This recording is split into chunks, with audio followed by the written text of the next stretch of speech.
Slow ಹೋಗ್ತಾರೆ usually procession ಟೈಮಲ್ಲಿ. ಇವನು ಯಾಕೆ ಫಾಸ್ಟ್ ಆಗಿದ್ದ ಅನ್ನೋದು ಪ್ರಶ್ನೆ ಆಗ್ತಾ ಇದೆ.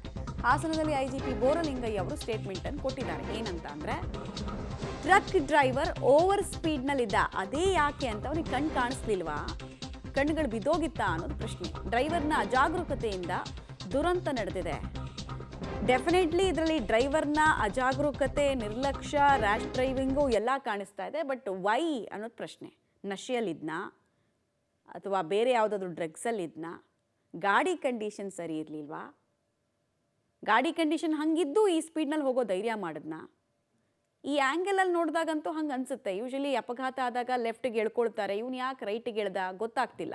ಸಂಜೆ ಸುಮಾರು 8:15 8:45 ಅಷ್ಟೊತ್ತಿಗೆ ಹಾಸನ ಜಿಲ್ಲೆಯ ಗೊರೂರು ಪೊಲೀಸ್ ಠಾಣಾ ವ್ಯಾಪ್ತಿನಲ್ಲಿ, ಅಂದರೆ ಹಾಸನ್ ಟು ಹೊಳೆನರಸೀಪುರ ರೋಡ್ನಲ್ಲಿ ಒಂದು ಮೊಸಳೆ ಹೊಸೂರು ಅಂತ ಒಂದು ಗ್ರಾಮ ಬರ್ತದೆ. ಆ ಗ್ರಾಮದಲ್ಲಿ ಏನು ಒಂದು ಗಣಪತಿನ ಇನ್ಸ್ಟಾಲೇಷನ್ ಮಾಡಿ ಇವತ್ತು ಇಮ್ಮರ್ಷನ್ಗೋಸ್ಕರ, ವಿಸರ್ಜನೆಗೋಸ್ಕರ ಒಂದು ಪ್ರೊಸೆಷನ್ ಮಾಡ್ಕೊಂಡು ಹೋಗಬೇಕಾದ್ರೆ ಹೈವೇನಲ್ಲಿ, ನ್ಯಾಷನಲ್ ಹೈವೇನಲ್ಲಿ ಒಂದು ಸ್ಪೀಡಾಗಿ ಬಂದಂಥ ಒಂದು ಕಂಟೈನರ್ ಟ್ರಕ್, ಅದು ಪಕ್ಕದ ಲೈನಲ್ಲಿ ಬರ್ತಾ ಇರ್ತದೆ.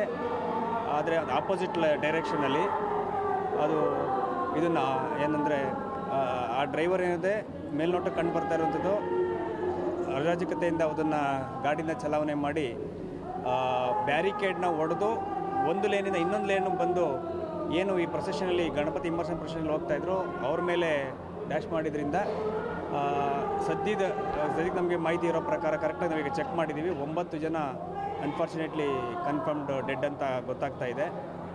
ಭಾಳಷ್ಟು ದುರಾದೃಷ್ಟಕರ.